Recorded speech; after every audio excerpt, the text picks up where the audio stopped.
Welcome to Penrose Learning, where we make understanding easy. You'll begin by verifying prerequisites. Make sure your iPhone runs iOS 16 or newer and has enough free space to sync health data. Next, sign into iCloud with your Apple ID and enable iCloud Drive. This ensures health can back up securely. Once done, set up Face ID or a passcode so sensitive data stays protected.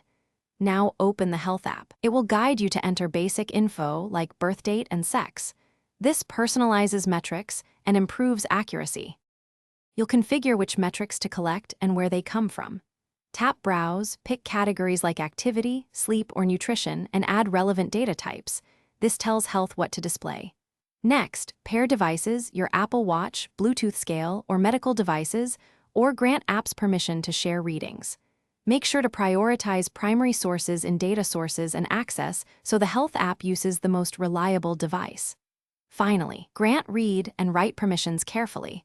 This controls data flow and preserves. To finish, review the Summary tab and customize favorites for quick access.